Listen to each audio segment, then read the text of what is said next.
So we are discussing handwriting. So I want to give you the top 10 tips that I have regarding handwriting. The first tip I have is pencil grip.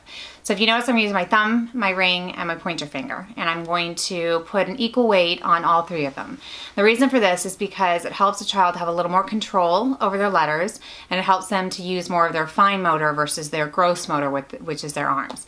If a child uses what's called a fist grip, they're going to grip the pencil like this, and they're going to draw or color like this, and that's really using their shoulder and their arm and their hand, which is your gross motor muscles, and this is going to help them or cause them to fatigue a little bit faster.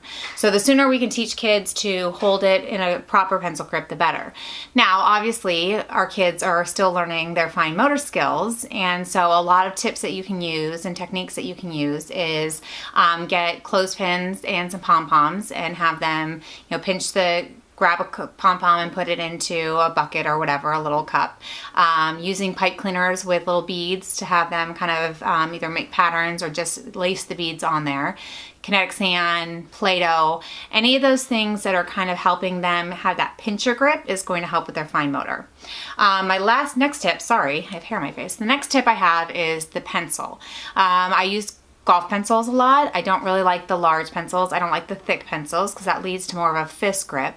Also, it's kind of like a smooth pencil. I have sweaty hands, so I don't like to have something that doesn't have a little bit of a ridge to it.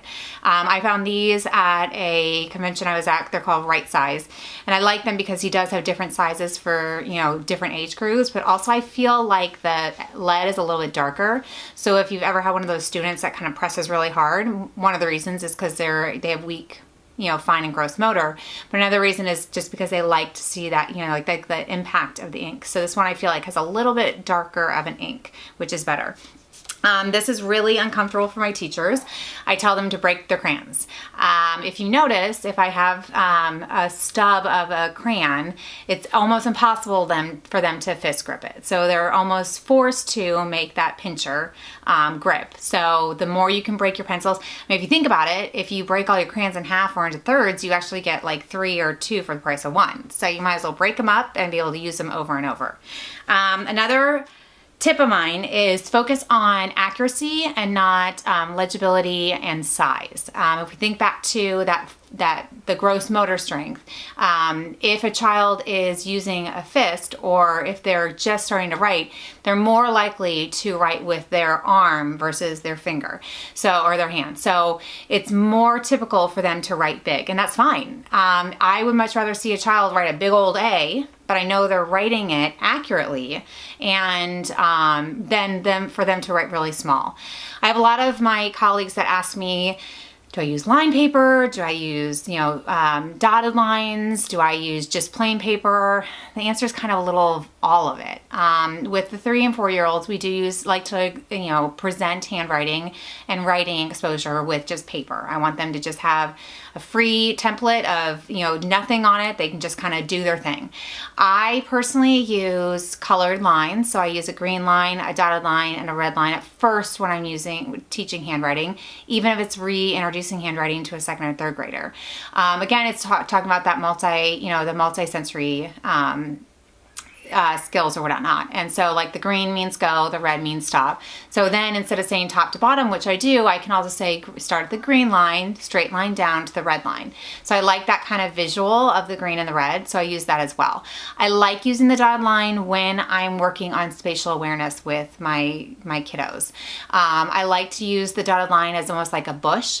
So if it's a short letter, I say, they hide under that line. So they're more apt to make their small letters small and their tall letters tall. Okay. My next tip, let me make sure. Be consistent with your letters and movements, be consistent with your movements. So just like we talked about our letters and letter movements, so it's a video we did a couple days ago. I had a couple of my friends that we were talking about, they're like, I don't do my M like that. And I do my R like a lion and not like a motorcycle. It's okay. Whatever you find works for you and your child, just be consistent with it because they are going to get that in their rote memory, and we want to make sure that they can pull up the same consistent verbal cue.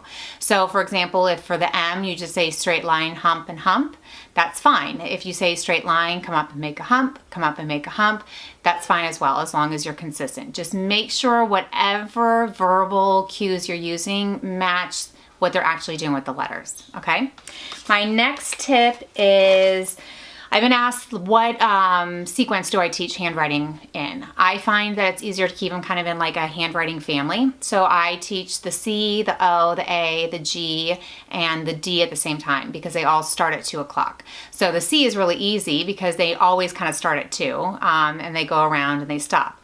And then I say, oh, now we're on the O, and the O is a lot like the C because it starts at 2 o'clock, but now we're going to fill it. My A is started at 2 o'clock, touch the bottom line, straight line down. My G, which is a hard one for kids, is just like the A, so we make a straight line down and then we come down and make the hoop, or the hook. So I find if I keep them in that family, they see that there's some similarities between some of their letters. So if you go on our website, you can download our letter formation and our handwriting formation. It'll also give you the scope and sequence of what letters we teach first and what letters we teach last. My next tip is, it's a big one. Never leave a handwriter unattended. Drives me crazy when I go into a classroom and someone has morning workout and it's a bunch of A's on a piece of paper and it says, practice your A 20 times. Well, majority of kids, over 90%, automatically write their letters the wrong way. If you think about it, most of the time they start at like 6 o'clock and they go around. Most of them don't start at 2 o'clock. So what you're doing by giving them unattended or uninstructed handwriting is you're really giving them a chance to practice their letters incorrectly several times. So I view my handwriting just like I would my guided reading. It's always instructed, it's always guided so that I can coach them with verbal cues and redirection if they're practicing in the wrong way. My next tip is, people ask me, how long do we practice handwriting? I say no more than 5 or 10 minutes, but please make it consistent. 2 of my dear friends were our kindergarten teachers a couple of years ago, and we were having a meeting about their kids and looking at their assessments and looking at their work, and they were like, gosh, their handwriting is so bad. It's just messy, they're not writing it the right way. They're like, Karen, what should we do? And I was like, well, you need to add a little bit of handwriting practice into your day. And they're like, okay, great, yeah, so let's see, where are we gonna add another 10 minutes of something in our already packed day? I'm like, guys, I know, it's tedious and you have to stay consistent with it, but you're gonna see the benefits of it. So they committed to doing it for a month. They're like, all right, we'll just do it every day, 10 minutes, small group. And what we found was they came back to me and they're like, okay, you are right. I'm not saying handwriting practice is fun. It's kind of boring, okay? But what I am telling you is if you're consistent and you do it for 5 minutes a day and you do it quick for less than 10 minutes, do not go over 10 minutes. You do it every day, in about 6 months, you're gonna see the benefits. And I know that's painful to hear, like you want immediate, and the next day they're doing beautiful handwriting. That's not the case. You wanna make sure that you do it every single day, quickly before writer's workshop. Typically what I do is I do 5 minutes of handwriting right before my writer's workshop. And I kind of view it like a workout. If you're gonna go to the gym, you're gonna warm up for a couple minutes and then you're going to get into your writing. I'm gonna tell you again, be prepared that they're not gonna take the lessons and the skills they are learning in handwriting and immediately embed it into the writing. I can't tell you how many times I've written with kids, and we practice our A and our N and our S, and then they go into their writing and they're not doing it at all. And I would say it takes about a year for them to take that handwriting and put it with their writing and make sure the skills and the way they're forming their letters are the way they're writing their letters in their writing. So just be patient with it. Do it 5 minutes a day. Another tip I have is, I always tell my teachers, what is your objective? If you start every lesson or every opportunity with your kids, your child, your students, and you say, what's my objective? You're gonna stay focused on your objective. So for example, when I'm doing handwriting, my objective is that they're holding their pencil correctly and they're forming their letters correctly. Now, when I get to writing, my goal is that they're getting their thoughts on paper. So be very careful. Make sure you have that handwriting time, but make sure you're not pushing it into their writing. You want them to have the freedom to write. So if you keep focusing on, that's not the way you make an F, or you need to erase that and make an A the right way, they're gonna be so fixated on the letters that they're not gonna get their content and their voice heard in their writing. So be patient with it. It will come and they will, you know, put the two together, but make sure your focus for your writing is their thoughts and their writing, and your handwriting is the formation and the pencil grip. Another one of my tips is get rid of the erasers. Every time I get a new pencil, I get rid of the eraser. I buy ones that don't have erasers, because I'm sure you've had one of those kids that, you know, every other letter they're erasing and then they're writing it better, and their letters look beautiful, but they have like 5 words on their paper. I would much rather teach kids to cross it out and move on. I want them to get their time, use their time wisely. We can go back and correct things later. So the first time I say that to a child, like they go to, you know, use their eraser and they're like, I'm like, just cross it out and move on. And they're like, oh, and they just cross out and they move on, because I want to make sure that we're using our time valuable, or, you know, realistically, whatever. I'm not even using the right words right now, but I want to make sure that we're being very concise with our time, and I want to make sure that they know that we honor their words and not their perfect little handwriting. And if we give them that eraser, it sets them up for perfection, and it takes away from the ultimate goal, which is their writing. Let me see. I've gone through the eraser. Okay, give your kids ample supplies. If you're like me, this is my office and I have way too much fun stuff in here. Post-its, index cards, Sharpies. My 13-year-old son and I are always fighting over each other's Sharpies because we love them. Dry erase markers, whiteboards, stickers, envelopes, that kind of stuff. Give them that space to have all that fun stuff. My 9 and 10-year-old still will come up here and take stuff even though I've told them not to. And then I go in their room and they've created something really fun. Left the rest of it for me to clean up, obviously, but giving them ample things to see that there's different ways to write. And yes, I say this is important, and breaking up the crayon, but it doesn't mean we can't have markers anymore, or daughters, or anything like that. Just when you're doing guided instruction, make sure you have the appropriate type of pencil to use, and then give them all that fun stuff to use so they can be creative.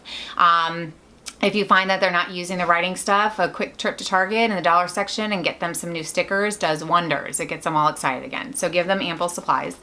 I think I did that one. I've talked about the pencils, the pencil grip, accuracy, consistent. I'm good. Handwriting, never leave them unattended. I think that's it. So the next video we're going to do is I'm going to actually show you the actual formation and the verbal cues that we use at the reading corner for our handwriting. The lesson after that is going to be a very simple, how do I teach my child a quick writer's workshop. So I hope you enjoyed this. We will be back with a couple extra videos. If you haven't subscribed to our page, we do have a YouTube account, and we also have a weekly blog if you subscribe to it, which gives you not only the blog but also gives you freebies. We're big on freebies.